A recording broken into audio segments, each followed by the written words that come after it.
Sai Shankar, good afternoon. Mallikarjuna, good afternoon. Okay, class start చేస్తాం. Okay okay Shankar, thank you. Okay okay Sai Shankar.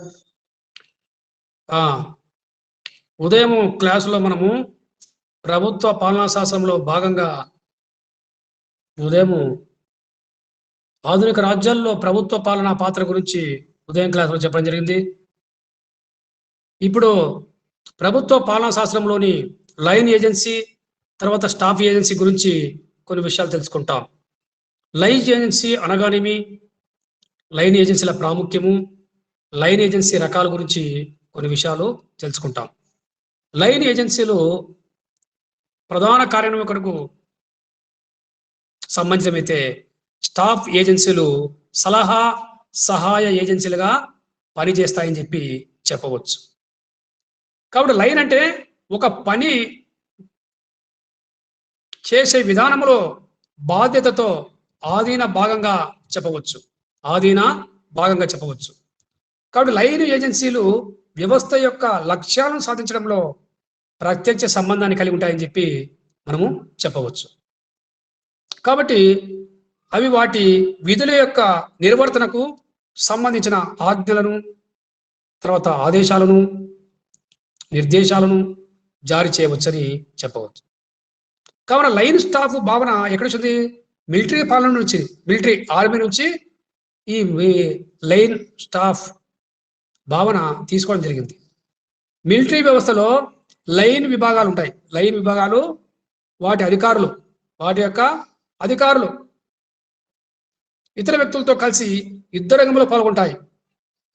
కాబట్టి ఇక్కడ military వ్యవస్థలో ఈ యొక్క పార్ట్ తీసుకోవడం జరిగింది. లైన్ విభాగాలు, లైన్ పార్ట్స్. కాబట్టి లైన్ ఏజెన్సీ యొక్క ప్రాముఖ్యత ఏమి? వ్యవస్థ యొక్క లక్ష్యాలలో ప్రత్యక్ష సంబంధం ఇది ఉండడం వలన లైన్ ఏజెన్సీల ప్రాముఖ్యం పెరిగింది. ఏదైనా ఒక వ్యవస్థలో ఉమ్మడి ప్రయోజన కోసం, లక్ష్య సాధన కోసం ప్రధాన కార్యనిర్వాహకుడు తన ఆధీనతతో వీటిని ఉపయోగిస్తాడు. కాబట్టి ప్రభుత్వ పాలనలో ఇవి చట్టాలను, నియమ నిబంధనలను అమలుపరుస్తాయి అని చెప్పవచ్చు. కాబట్టి ప్రభుత్వం చేపట్టే అనేక కార్యక్రమాలు, సంక్షేమ కార్యక్రమాలు, అభివృద్ధి కార్యక్రమాలు అమలు చేస్తాయని చెప్పి లైన్ ఏజెన్సీల గురించి చెప్పవచ్చు. కానీ ప్రభుత్వానికి రావాల్సిన అనేక పన్నులు అంటే ట్యాక్సెస్, అంటే ఇతర ఆదాయాలు, అదర్ సోర్సెస్ అన్నీ కూడా ఈ యొక్క లైన్ ఏజెన్సీలు వసూలు చేస్తాయని చెప్పి చెప్పడం జరిగింది. అందుకే లైన్ ఏజెన్సీలు కార్యక్రమాలు, వాటి యొక్క విధులు, వాటికి సంబంధించిన అన్ని పరిణామాలు కూడా ఆధునిక రాజ్యాల్లో ప్రస్తుతం పెరిగిపోతున్నాయని చెప్పి చెప్పవచ్చు. కాబట్టి ఇవి చట్టాలను, నియమ నిబంధనలను ప్రభుత్వ పాలనలో అమలు పరుస్తాయని మనం ఒక మాటలో చెప్పవచ్చు. కాబట్టి లైన్ ఏజెన్సీ అనేది తప్పనిసరిగా ఈ యొక్క ప్రజలతో ప్రత్యక్ష సంబంధం కలిగి ఉంటుందని మనము ఖచ్చితంగా చెప్పవచ్చు. ఈ విధంగా లైన్ ఏజెన్సీ ప్రాముఖ్యం గురించి తెలుసుకోవడం జరిగింది. కాబట్టి లైన్ ఏజెన్సీ అనేది వ్యవస్థ లక్ష్యాలతో ప్రత్యక్ష సంబంధం కలిగి ఉంటుందని చెప్పి మనం ఒక మాటలో చెప్పవచ్చు. తర్వాత లైన్ ఏజెన్సీ అంటున్నాం. లైన్ ఏజెన్సీ రకాలు. ప్రభుత్వ శాఖలు, గవర్నమెంట్ డిపార్ట్మెంట్స్.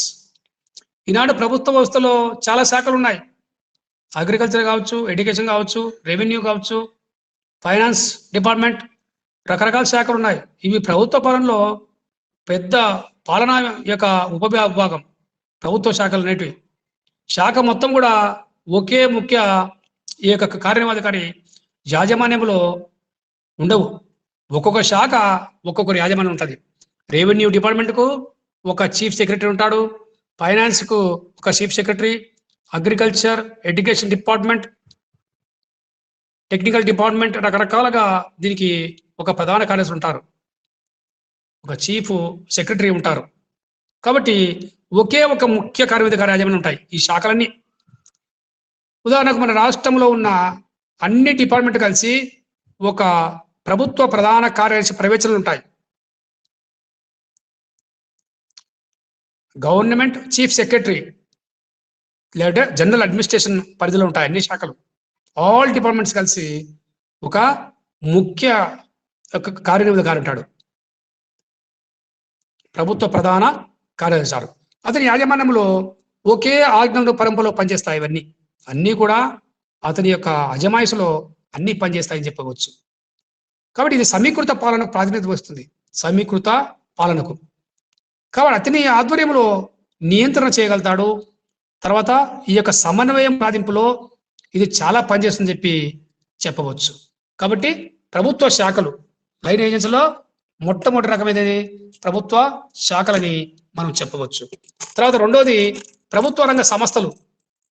ప్రభుత్వ రంగ సంస్థలు, ఈరోజు ప్రభుత్వ రంగంలో కొన్ని సంస్థలు ఉన్నాయి, ప్రైవేట్ రంగంలో కొన్ని సంస్థలు ఉన్నాయని చెప్పవచ్చు. కాబట్టి ప్రభుత్వ రంగ సంస్థ మరొక రకమైన లైన్ ఏజెన్సీ. దీని వ్యవస్థీకరణ పద్ధతులను ప్రైవేట్ పాలన తీసుకోవడం జరిగింది.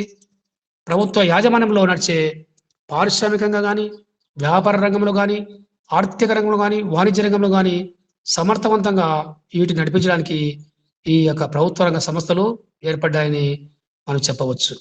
ఇది ఎన్నో విధాలుగా ఇవి స్వయం ప్రతిపత్తితో ఉంటాయి. తర్వాత ఇవి స్వతంత్ర ప్రతిపత్తితో ఉంటాయి. ఇవి ముఖ్య కార్యనిర్వహణకి ప్రత్యక్ష నియంత్రణలో ఉండదు. ఎందుకంటే ప్రభుత్వ విధానాలతో నిర్ణయింపబడి ప్రభుత్వం యొక్క యాజమాన్యంలో ఉండి ప్రభుత్వం యొక్క పరిధిలో ఉండి అంతర్గత కార్యకలాపాల్లో అవి కార్యకలాపాలు నిర్వహిస్తాయని చెప్పవచ్చు. ఎందుకంటే ఇవి స్వతంత్రంగా పరిపాలన విధులు కార్యకలాపాలు నిర్వహిస్తాయని చెప్పవచ్చు. ఆర్టీసీ, రోడ్ ట్రాన్స్పోర్ట్ కార్పొరేషన్, తర్వాత food corporation of India, LIC, life insurance corporation, ఇవన్నీ కూడా ప్రభుత్వ రంగ సంస్థలు. ఇవి స్వయం ప్రతిపత్తి సంస్థలు, స్వతంత్రబద్ధంగా ప్రభుత్వ యాజమాన్యంలో ఇవి నడుస్తాయని చెప్పవచ్చు. తర్వాత స్వాధీన వినిమయక సంఘాలు. స్వాధీన వినిమయక సంఘాలు ఇవి అమెరికాలో ఉన్న మరొక లైన్ ఏజెన్సీ. ఇది ప్రభుత్వ శాఖలతో సంబంధం లేకుండా ముఖ్య కార్యనిర్వాహకుని నుండి స్వతంత్రత కలిగి ఉంటాయి. ఒక చీఫ్ ఎగ్జిక్యూటివ్ ఆఫీసర్ దీనికి అధిపతిగా ఉండి అతనితోనే ఇవన్నీ సంబంధం కలిగి ఉంటాయి. ఇది ముఖ్య కార్మికుడికి బాధ్యత వహించవు. సామాజిక శ్రేయస్సు దృష్ట్యా వీటిని అమెరికాలో ఏర్పరిచారు. అంటే పౌరుల యొక్క కార్యకలాపాలపై, వారి ఆస్తులపై అదుపు చేయడము, వారిని నియంత్రించడమే వీటి యొక్క స్వాధీన వినిమయక సంఘాల బాధ్యత అని చెప్పవచ్చు. కాబట్టి కొంతవరకు భారతదేశంలో కూడా ఎన్నికల సంఘం ఉంది, చీఫ్ ఎలక్షన్ కమిషన్. తర్వాత యూనియన్ పబ్లిక్ సర్వీస్ కమిషన్. ఇది విధి యొక్క నిర్వహణలో స్వతంత్రత కలిగి ఉన్న రాజ్యాంగబద్ధ సంస్థలు చెప్పవచ్చు. రాజ్యాంగబద్ధ సంస్థలుగా వీటిని పేర్కొన్నారు. తర్వాత UGC, university grants commission. UGC అంటే యూనివర్సిటీ గ్రాంట్ కమిషన్. ఇది కూడా ఒక ముఖ్యమైన ఇది రాజ్యాంగబద్ధమైన అంటే స్వతంత్ర ప్రతిపత్తి కలిగిన సంస్థ అని చెప్పవచ్చు. తర్వాత మనకు లైన్ ఏజెన్సీ విధులు. లైన్ ఏజెన్సీ విధుల గురించి తెలుసుకోవాలి. అంటే ఇవి లైన్ ఏజెన్సీ యొక్క ఫంక్షన్స్ ఆఫ్ లైన్ ఏజెన్సీ. ముఖ్యంగా ప్లానింగ్ అంటే ప్రణాళిక రూపించుట. అంటే రాబో కాలంలో ఏ విధంగా దేశ ప్రగతికి కావలసిన వనరులు సమీకరించడం, జాతీయ ఆదాయం మరియు తత్సదాన్ని పెంచడం, ఇవన్నీ కూడా ఒక ప్రణాళికాబద్ధంగా ఏర్పరచడమే ప్రణాళిక రూపొంచడం అంటారు. తర్వాత లైన్ ఏజెన్సీ యొక్క విధుల్లో ఈ యొక్క ప్రజలతోనూ తర్వాత ఈ యొక్క పరిస్థితులతోనూ ప్రత్యక్ష సంబంధం కలిగి ఉంటుంది. అంటే ఇవి ప్రజలతో డైరెక్ట్ ప్రత్యక్షంగా సంబంధం కలిగి ఉంటుంది, రిలేషన్స్ కలిగి ఉంటుంది. అదేవిధంగా వివిధ స్థాయిలలో ఉద్యోగులకు కూడా అవసరమైన ఆదేశాలు ఇచ్చి వారు లక్ష్య సాధన కోసం కృషి చేసేటట్టు చేస్తుంది. ఎందుకంటే ప్రభుత్వ ప్రధాన మామూలుగా వ్యవస్థలోని అన్ని పనులు ఒక్కడి చేయలేడు, ప్రధాన కార్యక్రమం చేయలేడు. కాబట్టి తన ఆధీనం ఉపయోగించుకొని వారితో పనులు చేసుకుంటాడు. అది సమన్వయంతో వాళ్ళతో ఉండి వ్యవస్థ ఉత్పత్తికి కృషి చేయడం జరుగుతుంది. కాబట్టి వివిధ స్థాయిల ఉద్యోగులను అతను అవసరమైన ఆదేశాలు ఇచ్చి వారు లక్ష్య సాధన కోసం కృషి చేయనట్లు చూసే బాధ్యత ప్రధాన కార్యనిర్వాహకుడికని చెప్పవచ్చు. తర్వాత లైన్ ఏజెన్సీ యొక్క విధుల్లో మనకు లక్ష్య సాధనలో ఎదురయ్యే సమస్యలను పరిష్కరించుట. అంటే ఏదైనా కానీ ఒక వ్యవస్థలో లక్ష్యాన్ని సాధించాలనే ఉద్దేశంతో ఈ యొక్క ఆధునులు చాలా కృషి చేస్తారు. ఎందుకంటే వారు సంస్థ ఉత్పత్తి కోసము, సంస్థ డెవలప్మెంట్ కోసమే పనిచేస్తారు. కాబట్టి ఏదైనా సమస్యలు కూడా పరిష్కరించేందుకు లైన్ ఏజెన్సీ పనిచేస్తుంది. తర్వాత లైన్ ఏజెన్సీ యొక్క విధుల్లో వ్యవస్థలోని వివిధ ఉద్యోగుల కృషిని సమన్వయం చేయట ముఖ్యమైనది. వారు చేసే ప్రతి పనిలో కూడా ప్రధాన కార్మికుడు ఈ యొక్క ఆధునిక ఉద్యోగులని మధ్య సమన్వయం చేయాలి, కోఆర్డినేషన్ చేయాలి. ఎప్పుడైతే మరి కోఆర్డినేట్ చేస్తే వ్యవస్థ గణనీయమైన మా లాభాలు సాధించవచ్చని చెప్పి మనకు చెప్పవచ్చు. కావున ఈ విధంగా మనకు ఈ యొక్క లైన్ ఏజెన్సీ అనగానేమి, లైన్ ఏజెన్సీ యొక్క విధుల గురించి మనము చెప్పుకోవడం జరిగింది. Line and staff. కాబట్టి మనము మొట్టమొదట లైన్ ఏజెన్సీ గురించి తెలుసుకున్నాం. లైన్ ఏజెన్సీ యొక్క పరిచయము, అర్థం తెలుసుకున్నాం. లైన్ ఏజెన్సీ యొక్క ప్రాముఖ్యత తెలుసుకున్నాం. లైన్ ఏజెన్సీ యొక్క రకాలు: ప్రభుత్వ శాఖలు, తర్వాత ప్రభుత్వ రంగ సంస్థలు, తర్వాత స్వాధీన వినిమాయక సంఘాలు. ఇవి లైన్ ఏజెన్సీ గురించి బ్రీఫ్గా మనకు ఇంట్రడక్షన్, పరిచయం, లైన్ ఏజెన్సీ యొక్క ప్రాముఖ్యత, ఇది ప్రజలతో ప్రత్యక్ష సంబంధం కలిగి ఉంటుందని చెప్పడం జరిగింది. లైన్ ఏజెన్సీ యొక్క రకాల గురించి తెలుసుకోవడం జరిగింది. తర్వాత స్టాఫ్ ఏజెన్సీ. స్టాఫ్ ఏజెన్సీ అనగానేమి, రకాలు.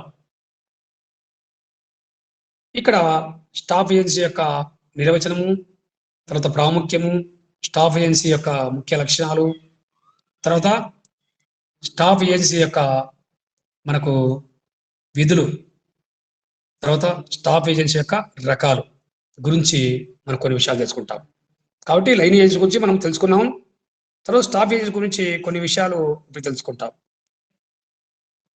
కాబట్టి స్టాఫ్ ఏజెన్సీ అంటే సమస్యకు తగిన నిర్ణయం తీసుకోవాలంటే దాన్ని లోతుగా పరిశీలించాలి. దానికి కావలసిన సమస్యలకు ప్రత్యామ్నాయ మార్గాలు కూడా పరిశీలించాల్సిన బాధ్యత ప్రధాన కార్యనిర్వాహకుడికి ఉంది. కాబట్టి వాడి ఫలితాలను కూడా అంచనా వేస్తాడు ప్రధాన కార్యనిర్వాహకుడు. కాబట్టి ఎవరి సహాయం లేకుండా ముఖ్య ప్రధాన కార్యనిర్వాహకుడు ఒకడే ఇవన్నీ నిర్వహించడము కష్టం. కావున అతనికి సహాయం చేయడానికి, తగిన సూచనలు ఇవ్వడానికి ముఖ్యంగా ప్రత్యేక స్టాఫ్ ఆఫ్ అవసరం ఏర్పడింది. అతను ఒక్కడే చేస్తాడు విధులన్నీ అని చేయడు. కాబట్టి వీడి చేయడానికి ముఖ్యంగా ప్రత్యేక స్టాఫ్ అవసరం ఏర్పడింది. ఇవి సలహా స్వభావాన్ని కలిగి ఉంటాయి. స్టాఫ్ అనే పదానికి అర్థమైంది కర్ర అర్థం.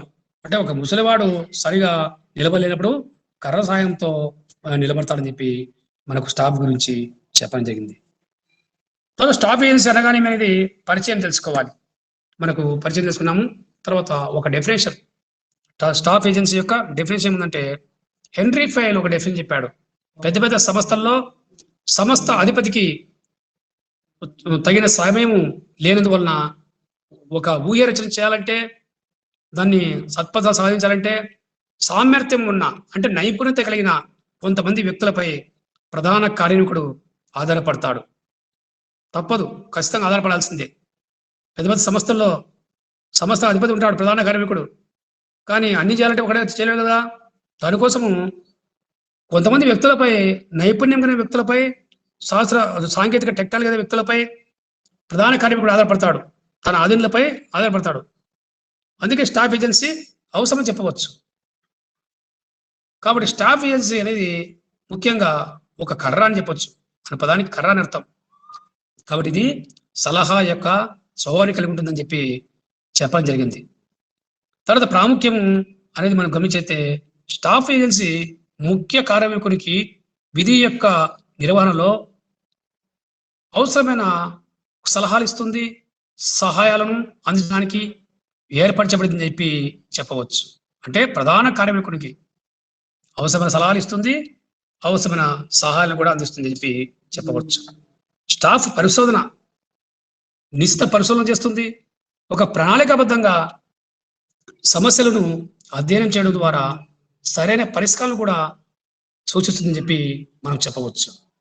ఈ విధంగా ప్రాముఖ్యత ఏంటంటే ఇందులో స్టాఫ్ పరిశోధన, నిశిత పరిశీలన, తర్వాత ప్రణాళికాబద్ధంగా సమస్యలను అధ్యయనం చేస్తుందని చెప్పి మనం చెప్పవచ్చు. తర్వాత స్టాఫ్ ఏజెన్సీ యొక్క ప్రాముఖ్యం తెలుసుకున్నాం. తర్వాత స్టాఫ్ ఏజెన్సీ యొక్క లక్ష్యాలు ఏమైనా ఉన్నాయంటే అవి కూడా ఉన్నాయి. మొట్టమొదటి లక్ష్యము, ఇవి ఆజ్ఞారేఖలు లేవు. దీనికి బయట ఉంటాయి. ఆజ్ఞారేఖలు ఉండవు, ఇవి బయట ఉంటూ ముఖ్య కార్యనిర్వాహకునికి అనుబంధంగా పనిచేస్తాయి. ఒక చీఫ్ ఎగ్జిక్యూటివ్ ఆఫీసర్ ప్రధాన కార్యనిర్వాహకునికి అనుబంధంగా ఈ పనిచేయడం జరుగుతుంది. ఇవి కార్యనిర్వాహకుడు ఉద్దేశించిన సంస్థలు కావు. ఇవి వ్యవస్థ లక్ష్యాల కోసమే. తర్వాత ప్రత్యక్షంగా ఈ పనిని ఏ పని కూడా చేయలేవని చెప్పి చెప్పవచ్చు. తర్వాత ఇవి ఆజ్ఞలు కూడా జారీ చేయలేవు, ఆదేశాలు కూడా జారీ చేయలేవు. పై కనిపించకుండా ప్రచ్ఛన్నంగా పనిచేస్తాయి. అదేవిధంగా మనకు ఎల్డీవైటీ ఏం చెప్పాడు, ఈ యొక్క స్టాఫ్ ఏజెన్సీ గురించి, సమస్యల గురించి ముందు చూపులో ఆలోచించడంలోను, కార్యక్రమాలను రూపొందించడంలోను తగిన సమాచారాన్ని అందిస్తూ విధి నిర్వహణలో ముఖ్య కార్యనిర్వాహకునికి అంటే ప్రధాన కార్యనిర్వాహకునికి, చీఫ్ ఎగ్జిక్యూటివ్ ఆఫీసర్కి సహాయపడమే స్టాఫ్ ఏజెన్సీ విధి. చూడండి, సమస్యల గురించి ముందు చూపులో ఆలోచించడంలోను, మరి కార్యక్రమాలు రూపొందించడంలోని తగిన సమాచారాన్ని అందిస్తూ విధి నిర్వహణలో ముఖ్య కార్యనిర్వాహకునికి సహాయపడమే ఈ యొక్క స్టాఫ్ ఏజెన్సీ విధి అని ఆ యొక్క ఎల్డీవైట్ మనకు చెప్పడం జరిగింది. తర్వాత జేడి ముని కూడా కొన్ని విషయాలు చెప్పాడు. స్టాఫ్ 3 విధాలుగా పనిచేస్తుందని చెప్పాడు. ఆయన చెప్పిన విషయాలకు జేడి ముని సమాచారాన్ని అందించడము, ఈ తర్వాత సెకండ్ సలహాలు ఇవ్వడము, 3 పర్యవేక్షణ జరపడము, 4 ఇవి పర్యవేక్షణ జరిపి మామూలుగా సమాచారం సేకరించడం. కాబట్టి ఇక్కడ ఒక ముఖ్య కార్యక్రమం కొన్ని నిర్ణయాలు తీసుకోవడానికి కావాల్సిన సమాచారాన్ని సేకరించాలి. కాబట్టి క్యాబినెట్, సచివాలయం చెప్పొచ్చు ఎగ్జాంపుల్. స్టాఫ్ ఏజెన్సీ ముఖ్య కార్యక్రమానికి ప్రత్యామ్నాయాలు సూచిస్తేనే ఏ నిర్ణయం సరైనదో కూడా సూచిస్తుంది. ఎలాంటి నిర్ణయం మంచిది, ఇది కాదని చెప్తుంది. తర్వాత ముఖ్య కార్యక్రమం చేసుకునే నిర్ణయాలు కూడా లైన్ ఏజెన్సీకి చేరి అవి సరిగా అమలు జరుగుతున్నాయా లేదా అనేది కూడా చూస్తుంది. ఈ విధంగా జేడీ ముని కూడా మనకు స్టాఫ్ 3 విధాలుగా పనిచేస్తుంది చెప్పాడు.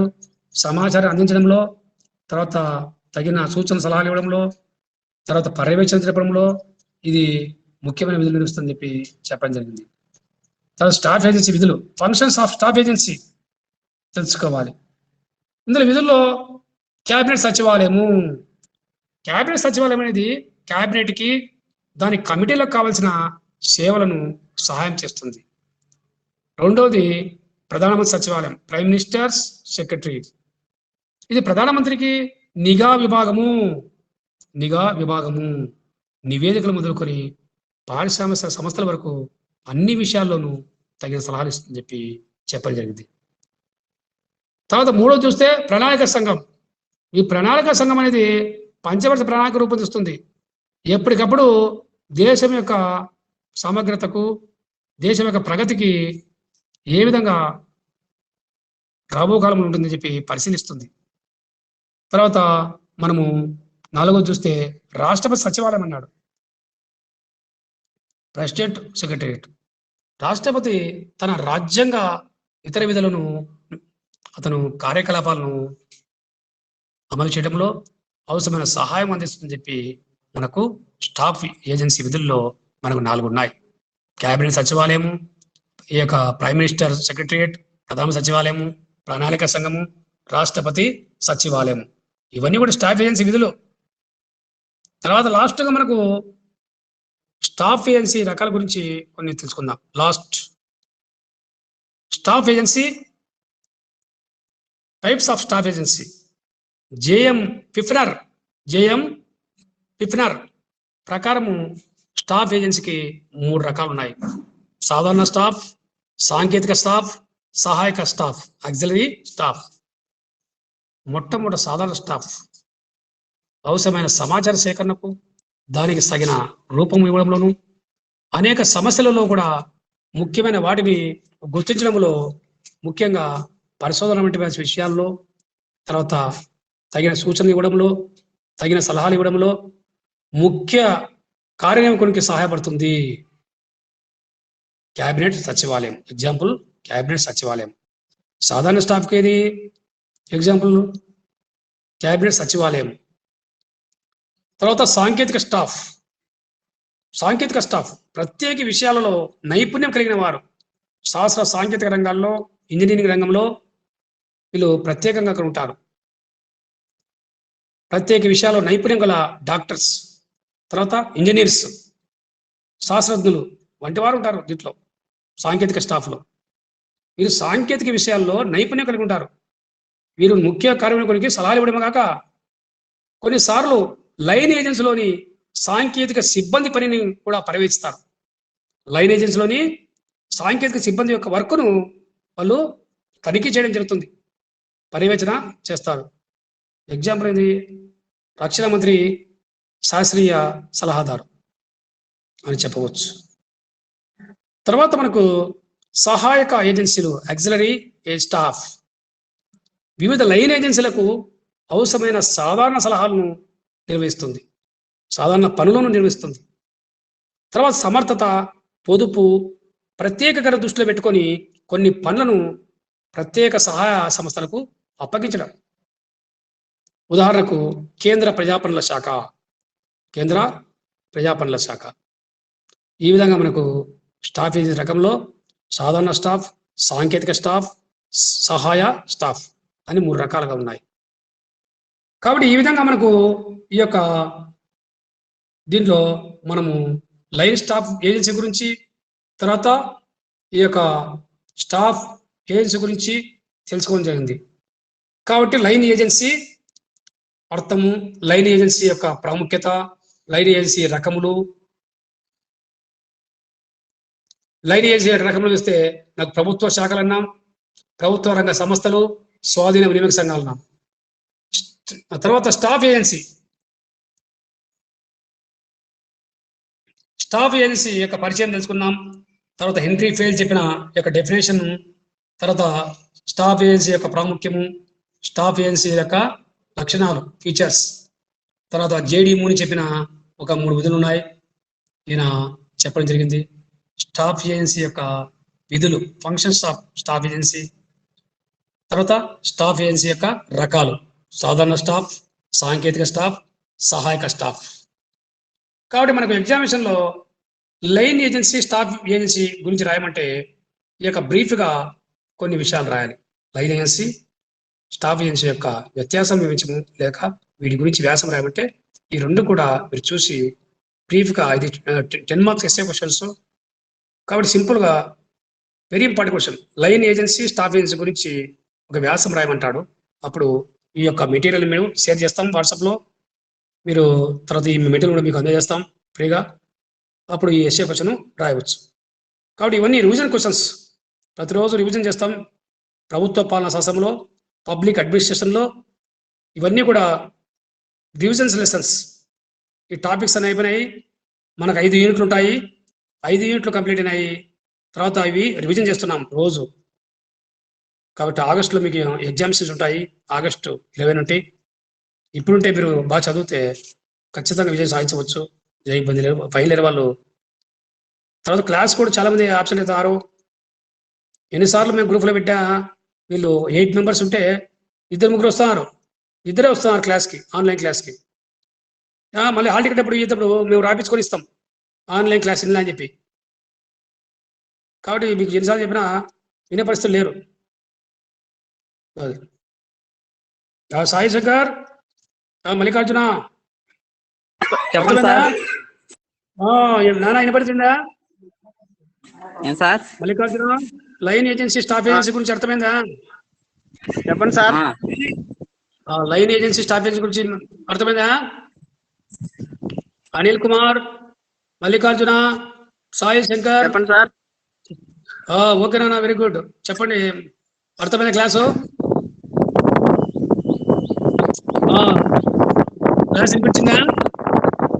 వినిపించింది సార్. ఓకే ఓకేనా, very good. Thank you very much అందరికి. మీరు అట్లే ఉండండి, ఒకసారి మళ్ళీ ఫోటో కొట్టుకోవాలి. లైన్ లో ఉండండి, అట్లే ఫోటో కొట్టుకోవాలి, అట్లే ఉండండి.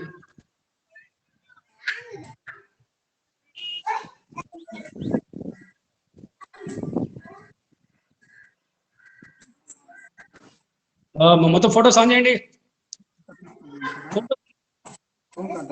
Sai Shankar photo, Anil photo, Anil photo on చేయండి.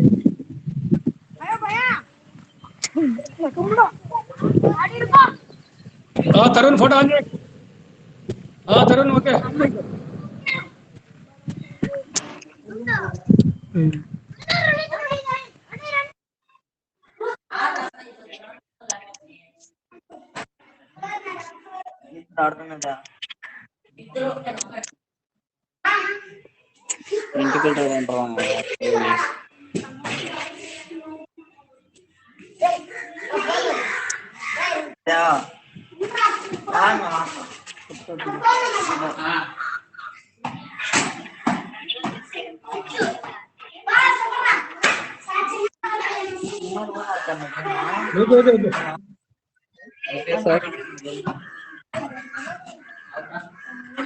ఇప్పుడు వచ్చిన డిక్ అయిపోయాడు.